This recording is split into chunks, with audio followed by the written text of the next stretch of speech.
Menyediakan program-program studi tersebut dengan dosen-dosen yang cukup handal. Ada yang alumni dari universitas internasional seperti Aberdeen University, dari University Kebangsaan Malaysia, dan dari perguruan tinggi nasional, Trisakti Jakarta, dan kita juga berkolaborasi dengan begitu banyak perguruan tinggi yang ada baik secara nasional maupun secara internasional.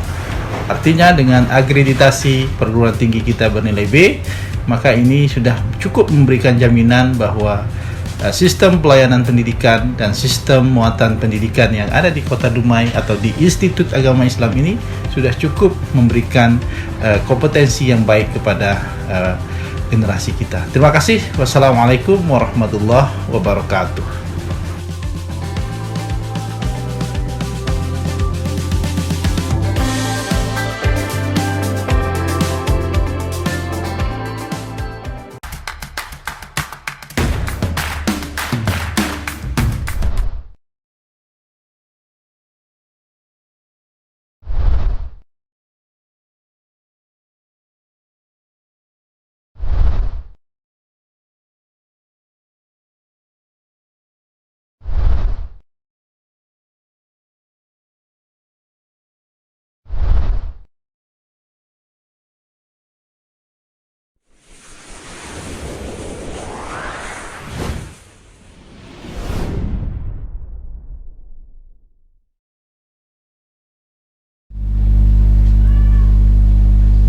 Assalamualaikum warahmatullahi wabarakatuh.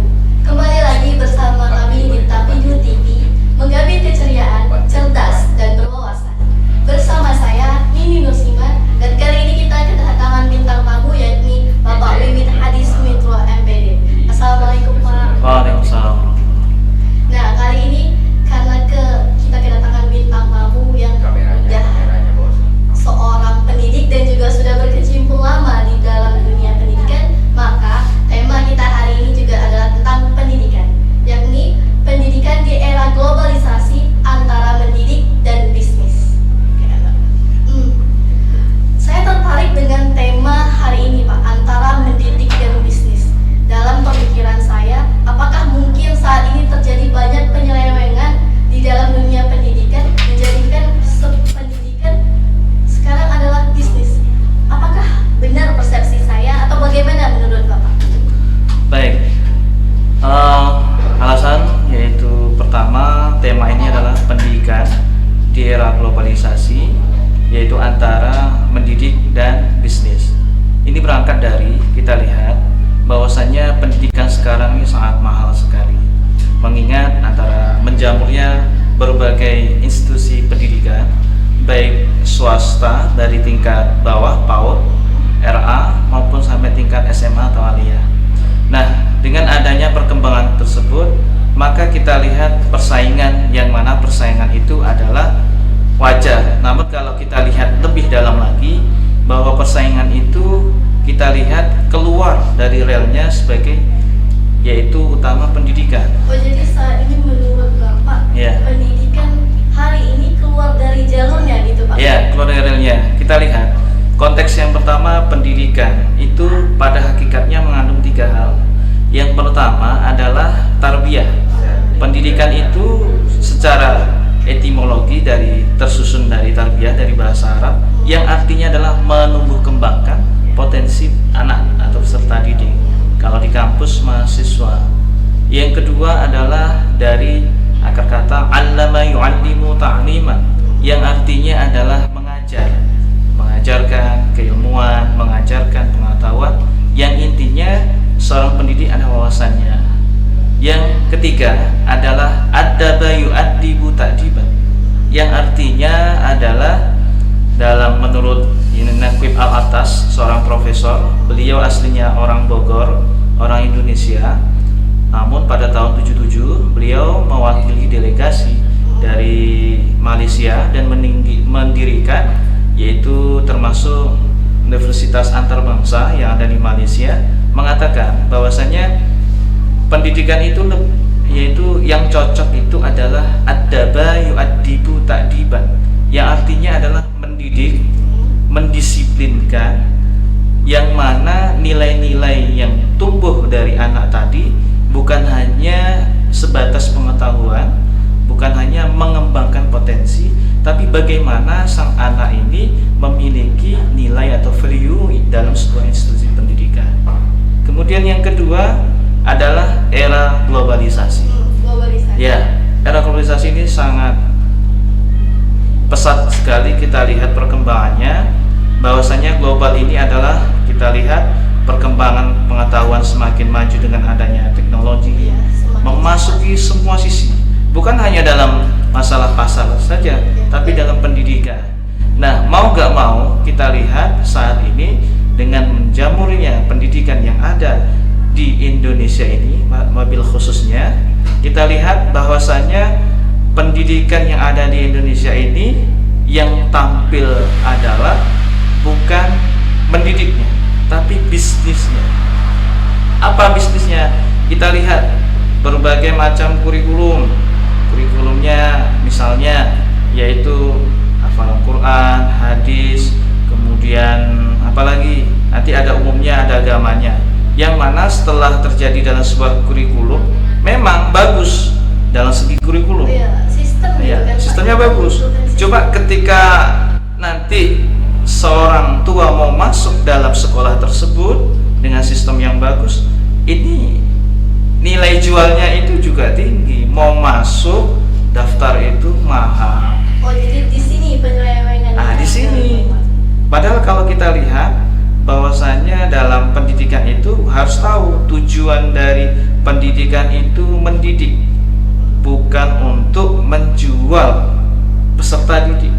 Artinya ketika dalam institusi pendidikan ataupun pendidikan itu sendiri, maka yang harus kita perhatikan adalah tujuan dari pendidikan itu apa, bukan sebaliknya. Kita lihat pendidikan-pendidikan yang menjamur saat ini, yang berkembang dengan naiknya sekian juta, belasan juta bahkan. Kita lihat contoh, saya pendidikannya di Jawa. Pendidikan di Jawa. Pendidikan di Jawa itu lebih murah ketimbang pendidikan yang ada di Sumatera. Kenapa? Dan di Jawa kalau perbandingannya dengan di Sumatera ini, nilai jual pendidikannya sangat tinggi. Tapi yang ditampilkan adalah pendidikannya, bukan nilai jualnya. Karena ketika nilai jualnya itu ditampilkan, maka orang akan lari. Karena apa? Bisnis. Tapi kalau dia yang ditampilkan adalah bagaimana supaya peserta didik ini bisa masuk dengan berbagai kurikulum yang ada, maka itulah yang harus diperhatikan oleh analisis kebijakan pendidikan yang ada di terutama yang ada di setempat, terutama di wilayah tertentu. Berarti ini oknumnya ya Bapak ya Pak. Baiklah, sebentar Pak, kita akan break dulu, ada pariwara berikut ini. Terima kasih.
Tafakufidin Dumai di bawah naungan Yayasan Tafakufidin telah berdiri sejak 1999. Pada 8 Desember 2014 merupakan momentum sejarah baru bagi masyarakat Dumai khususnya dan Provinsi Riau pada umumnya, di mana berdasarkan SK Dirjen Pendis nomor 6266 tanggal 5 November 2014 Sekolah Tinggi Agama Islam Tafakufiddin Dumai resmi naik status menjadi Institut Agama Islam Tafakufiddin Dumai. Semoga menjadi institut agama Islam terunggul di kawasan pesisir pantai timur Sumatera.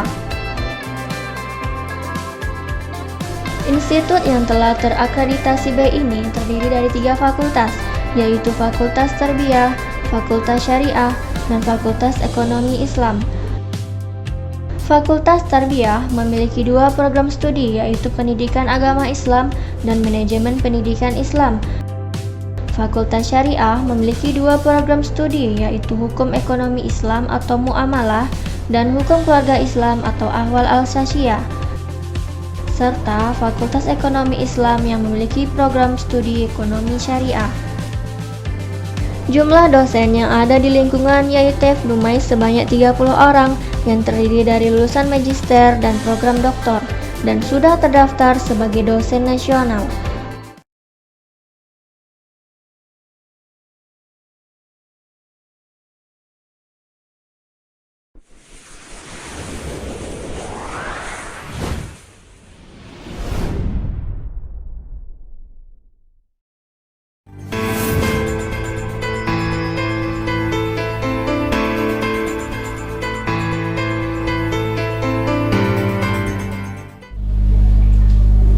Kembali lagi bersama kami di Tafiju TV, menggali keceriaan, cerdas, dan berwawasan. Tadi Pak Wiwit mengatakan penyelewengan ini terjadi di pihak swasta. Apakah adanya kurangnya pengawasan dari pihak pemerintah sehingga pihak swasta seperti punya kebebasan untuk mematokkan harga yang tinggi atau bagaimana, Pak?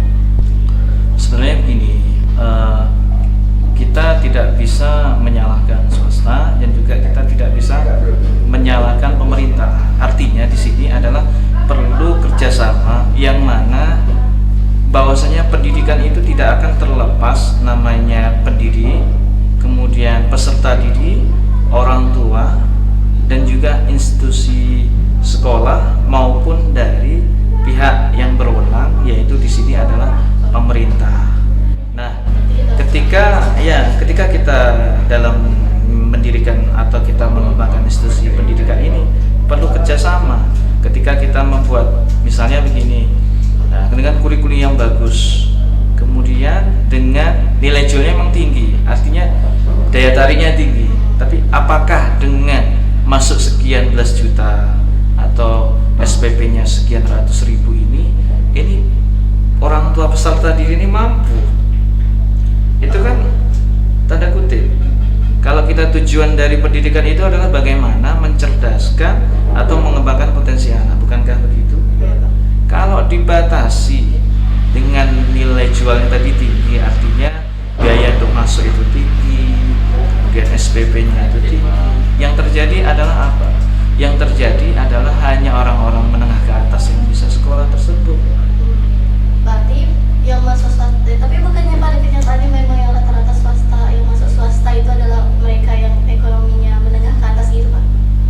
Enggak, itu tidak 100% benar. Mengingat begini, soalnya sekarang mau masuk negeri sekarang ada zona. Iya, zona Ya kan? Iya. Nah, zona ini pun tidak menjamin yang nilainya tinggi itu bisa masuk. Persoalannya adalah ketika mereka tidak diterima di negeri, kemanakah lari mereka? Swasta toh? Iya. Nah, ketika lari ke swasta, itu sebaiknya swasta ini memberikan ruang yang mana ruang ini bisa dinikmati oleh semua kalangan. Tetapi mereka berdalih gini, Pak. Mereka memberikan tadi Bapak bilang value mereka tinggi, jadi wajar kalau mereka meminta jual tinggi, harga jual yang mahal juga gitu. Ya kan begini, dalam sebuah lembaga pendidikan itu dia harus seimbang, harus balance. Artinya ketika dalam sekian persen ini mungkin kalangan menengah ke bawah, harus ada jenjang. Sekian persen itu menengah, atau sekian persen itu adalah menengah ke atas. Artinya kalau dia mau bahwasanya institusinya itu bukan hanya dinikmati oleh orang menengah ke atas, harus diberikan solusi.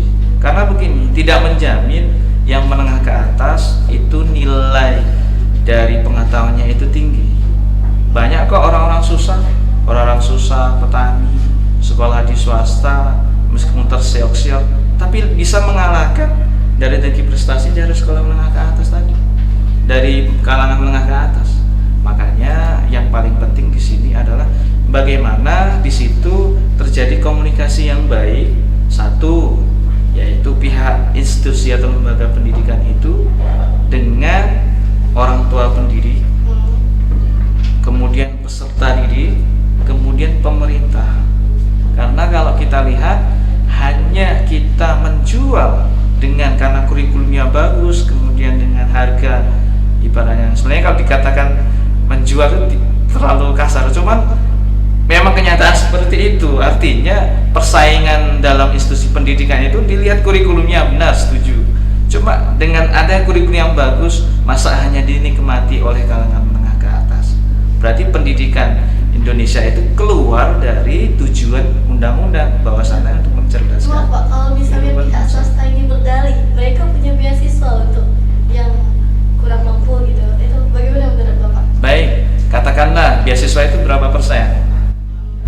Pasti sedikit persennya. Saya sedikit toh. Iya. Nah, itu sebenarnya kalau lebih idealnya itu, kalau memang bisa dinikmati oleh semua kalangan, adalah diberikan persentase. Kalangan menengah ke atas berapa persen yang bisa sekolah di sini? Kalangan menengah itu berapa persen? Menengah ke bawah berapa persen? Karena saya melihat bahwasannya banyak orang-orang di pedesaan itu yang kemampuan intelektualnya lebih tinggi ketimbang kalangan menengah ke atas, dan bahkan mereka jauh lebih depan, tapi karena tanda kutip, karena terpepet atau karena dia terbatas, karena tadi adalah karena masalah finansial. Kadang mereka ya sambil mereka sekolah, mereka di luar sana kerja untuk memenuhi supaya bisa masuk di swasta ini. Makanya ya, Baiklah, kita jeda dulu sebentar. Kembali lagi nanti bersama kami di Tapindo TV.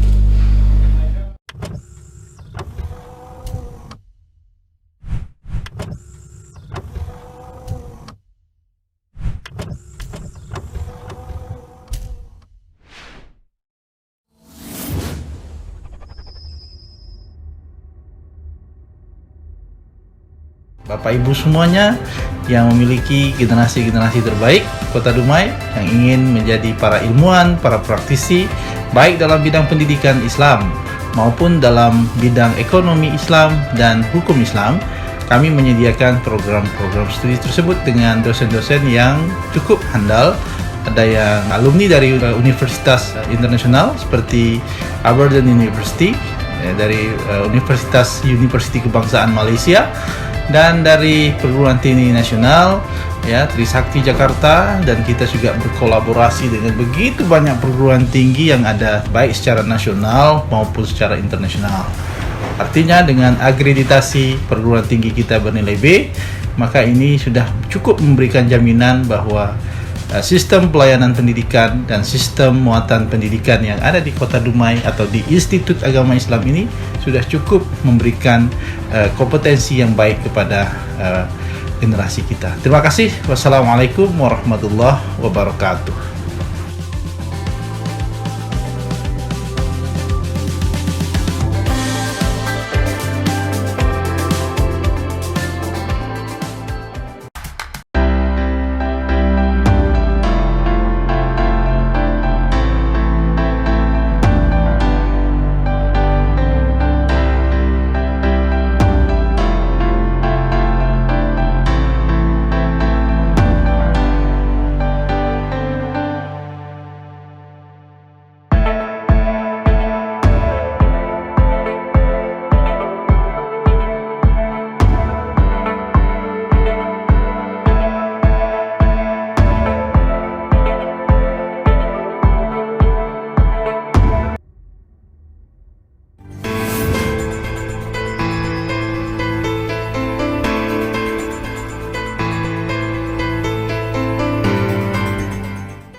Tapi tidak bisa kita sebagai warga itu apatis. Kita sebagai warga Indonesia itu harus ikut memperjuangkan bahwasanya tanggung jawab pendidikan itu adalah untuk bukan pemerintah saja, kita juga. Cuman yang jadi pertanyaan di sini adalah bagaimana supaya proses pendidikan itu dia pada jalurnya, Berjalan di jalannya. ya di jalannya, ya kan, on the track.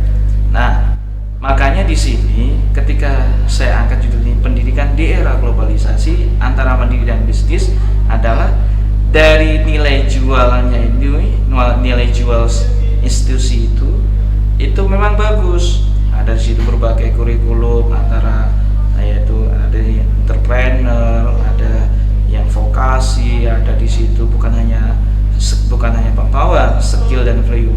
Cuma yang jadi permasalahan adalah untuk masuk dalam institusi itu harus merogoh kocek yang sangat besar. Makanya itu menjadi sebuah problematika. Karena kalau seperti itu, nanti yang menikmati pendidikan itu hanya orang-orang tertentu. Ya, makanya di sini fungsi dari pemerintah, ini pemerintah harapannya adalah bagaimana mengawasi jalannya, yaitu pendidikan itu. Ya, karena bagaimanapun pemerintah punya hak mengatur di sini kan, Pak. Iya, jadi supaya misalnya begini, dalam tentunya memang nggak bisa dipungkiri pendidikan yang bagus itu biasanya diisi oleh pengajar yang bagus juga, itu nggak bisa dipungkiri, ya kan? Tapi apakah dengan adanya pendidikan yang bagus, pengajar yang bagus, kemudian itu memberikan yaitu nilai jual yang sangat tinggi, misalnya untuk masuk itu harus 17 juta misalnya, atau 10 juta, katakanlah seperti itu, atau mau SPP-nya sebulan yaitu sekian juta. Yang ini sangat riskan sekali. Akhirnya apa? Karena di sini tujuan dari pendidikan itu bukan hanya mengembangkan potensi, tapi dia mendidik dan mereka di sini diajari oleh pengetahuan, mereka yaitu terkendala masalah finansial. Jadi menurut Bapak harga jual ini sebenarnya bisa direndahkan lagi gitu. Artinya bukan harga jual sebenarnya, bahasanya itu sebenarnya, yaitu bagaimana supaya yaitu orang masuk itu tinggi besar, tapi dengan biaya yang bisa terjangkau. Alangkah lebih bagusnya kalau memang ini bisa dinikmati oleh semua kalangan, dibuat persentase seperti tadi, berapa persen untuk kalangan menengah ke atas, berapa persen untuk kalangan menengah ke bawah, berapa persen untuk kalangan menengah. Karena ini kalau dibuat persentase, di sini akan semua kalangan itu merasakan. Karena kita lihat bahwasannya kalangan menengah ke bawah ini banyak juga yang mereka itu memiliki skill yang bagus, pengetahuan yang bagus, dan akhlak atau value yang bagus, tapi terkendala masalah dana. Akhirnya apa? Akhirnya mereka terkadang putus sekolah, mau masuk negeri, kadang karena zona tadi, ya kan? Akhirnya terdepak dari negeri. Akhirnya layamu tua layaya. Ya. Dia mau masuk ke dalam sekolah swasta yang bagus untuk mengembangkan potensinya, nggak bisa. Akhirnya masuk ke sekolah yang ya layamu tua layaya tadi, tidak hidup tidak mati. Akhirnya potensinya si anak tadi ingin mengembangkan potensinya kan terkendala. Tapi bagaimana kita dengan adanya permasalahan seperti ini, baik pemerintah yaitu harus mengontrol, harus ada fungsi controllingnya tadi, fungsikan controllingnya tadi, ya pengawasannya itu terhadap lembaga, sehingga lembaga itu benar-benar bisa dinikmati oleh semua kalangan. Jadi fungsinya bukan hanya di situ adalah mereka mengawasi, mengontrol, tapi juga bisa memperlakukan apakah ini sudah sesuai dengan tujuan dari pendidikan itu sendiri. Nah, itu mungkin dari saya untuk masalah dari mana pemerintah untuk masalah ini. Baiklah, kita jeda sebentar ya Pak ya. Baik.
Fakultas Syariah memiliki dua program studi, yaitu Hukum Ekonomi Islam atau Muamalah dan Hukum Keluarga Islam atau Ahwal Al-Sasiyah, serta Fakultas Ekonomi Islam yang memiliki program studi Ekonomi Syariah.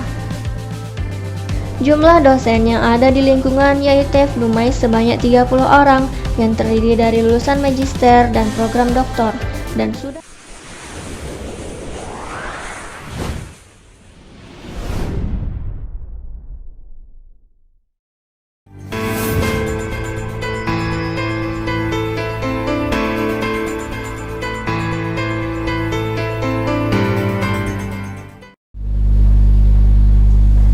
Kembali lagi bersama kami di Video TV, menggamit keceriaan, cerdas, dan berwawasan.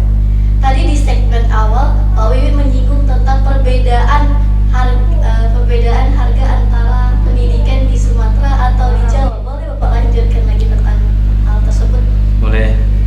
Bahwasanya begini, itu sebenarnya perbedaan itu yang pertama dari segi kehidupan di Jawa itu sangat murah sekali. Kita makan 2.500 pagi itu udah pecel, nasi pecel. Ya, nanti 5.000 lontong. Perbedaan itu 2.500 kita udah makan nasi pecel, nah kenyang. Nah itu lauknya itu tempe, ya. Nah itu dari segi kehidupan, ini kehidupan sehari-hari. Artinya, yaitu biaya kehidupan itu juga mempengaruhi, yaitu nilai tadi ya, Pak, harga mempengaruhi kehidupan atau proses dalam instansi perbedaan antara di Jawa dan Sumatera. Nah, yang kedua, faktor kenapa perbedaan itu terjadi, karena di Jawa kita lihat bahwasannya di sana mayoritas karena kehidupannya tidak seperti di Sumatera, yang mana di Sumatera itu sangat besar sekali kehidupan. 5.000 di sini dapat apa? 5.000 di sana sudah kita gunakan bisa untuk makan, minum dan lain sebagainya. Makanya pendidikan yang ada di Jawa kenapa mereka murah seperti itu, dan di Sumatera ini mahal karena pengaruhnya untuk kos untuk kehidupannya itu sangat besar sekali. Hanya saja yang kita lihat bahwasannya di Jawa itu kenapa mereka sangat banyak sekali daya tariknya untuk luar Jawa. Itu kan perlu catatan. Kenapa itu? Nah, yang pertama karena di Pulau Jawa ini, yaitu mereka ini untuk masuk dalam baik itu instansi pendidikan itu tidak semahal yang ada di Sumatera. Karena di Sumatera ini kalau di Jawa katakanlah masuk untuk instansi tertentu misalnya 2 juta plus seragam dan uang SPP sebulan dan sebagainya. Kalau di Riau belum tentu, misalnya bisa mereka 17 juta, 10 juta dan lain sebagainya. Kenapa itu besar sekali? Ini kan persoalan lagi. Nah tentunya kita bisa mengadakan studi banding mungkin, ya kan? Sehingga bagaimana pendidikan itu tidak keluar dari realnya tadi, yaitu mengembangkan potensi, iya, bagaimana mereka bisa menikmati pendidikan dengan bagus, dengan kurikulum yang bagus. Karena pendidikan itu intinya begini. Yang pertama adalah transfer of knowledge, pengetahuan. Jadi seorang itu masuk dalam institusi pendidikan itu, mereka itu diharapkan keluar itu mempunyai wawasan. Ya. Yang kedua adalah transfer of value. Apa itu? Mempunyai nilai. Nah, paling tidak kalau dia keluar dalam instansi pendidikan itu akhlaknya bagus, tutur kata. Ketika dia misalnya lulusan dari kuliah atau kampus, dia ketika dia di posisi apapun mereka kerja, maka nilai-nilai agama itu ada. Atau nilai etika itu ada. Yang ketiga adalah transfer of apa lagi? Skill. Ilmunya segunung mau tinggi pun kalau tidak mempunyai skill yang bagus, maka itu hanya sebatas teori. Iya. Apalagi di zaman sekarang ya Pak, yang udah 5.0 gitu kan. Ya, teori. Skill itu penting. Nah, makanya dalam sebuah institusi pendidikan tadi itu mengarahnya ke sana. Value, skill, knowledge itu kumpul jadi satu. Cuma jangan karena bagusnya kurikulum, kemudian untuk masuk ke sini karena pengajarnya adalah lulusan Timur Tengah, lulusan dari Amerika misalnya, atau lulusan dari universitas ternama, maka dijadikan mahal. Mahal sekali. Karena kalau seperti itu nanti akhirnya sekolah ini hanya milik orang kaya raya. Orang miskin, orang-orang menengah ke bawah mau masuk susah. Anak saya pintar Pak, kenapa pintar? Tapi mau masuk favorit itu ada kendala masalah PT Pak. Kenapa PT? Karena orang menengah ke bawah.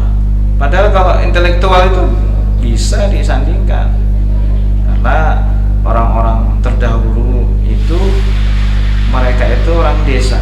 Tapi kenapa mereka bisa ibaratnya sekolahnya tinggi, ya kan? Bukan karena mereka itu institusinya itu oke, katakanlah institusinya bagus, tapi bukan karena itu juga, karena di sini mereka ikut ke Riau tadi Di jalannya. Makanya Sudah dulu bentar ya Pak ya. baik. Kembali lagi nanti bersama kami di Takidu TV.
Pavilion telah berdiri sejak 1999. Pada 8 Desember 2014, merupakan momentum sejarah baru bagi masyarakat Dumai khususnya dan Provinsi Riau pada umumnya, di mana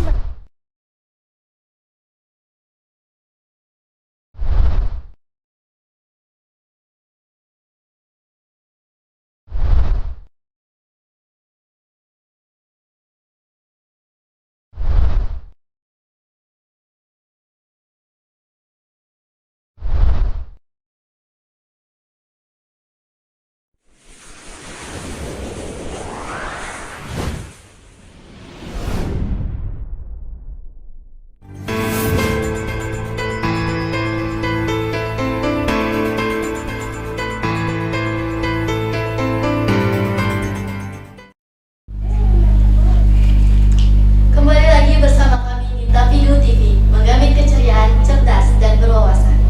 Nah, dari sepanjang hal yang kita bahas tadi Pak, kira-kira apa yang ingin Bapak sampaikan kepada kita semua, baik kepada pendidik, pemerintah, atau termasuk kepada saya sendiri sebagai seorang mahasiswa? Baik, di sini yang ingin saya sampaikan adalah semoga didengar oleh pemerintah dan juga yang lain, Ya, bahwasanya pendidikan di era globalisasi ini antara mendidik dan bisnis adalah kita dalam pendidikan ini bukan untuk kaya. Kalau untuk kaya jangan terjun dalam pendidikan. Itu poinnya satu. Yang kedua, dalam pendidikan itu harus kembalikan lagi ke akarnya. Apa akarnya? Yang pertama adalah tarbiyah, yaitu menumbuh kembangkan potensinya. Yang kedua adalah ta'lim, yaitu mengajarinya dengan berbagai macam pengetahuan, baik yang agama maupun sains maupun sosial dan sebagainya.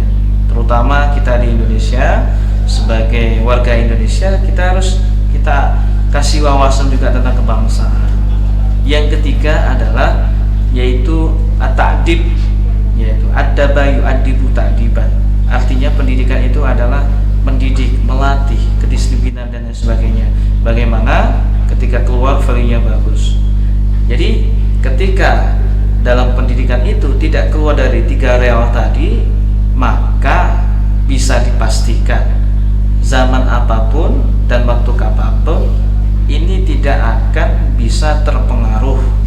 Tapi kalau kita setelah adanya yaitu kemajuan zaman dan lain sebagainya, dibuat kurikulum yang bagus, kemudian tenaga pengajar yang bagus, dan kalau tidak memahami tujuan dari pendidikan itu, maka yang terjadi adalah yang dijual itu adalah instansi. Apa yang dijual? Yaitu dengan biaya masuk mahal yang hanya dijangkau oleh orang kalangan tertentu ke atas, dan ini sangat disayangkan.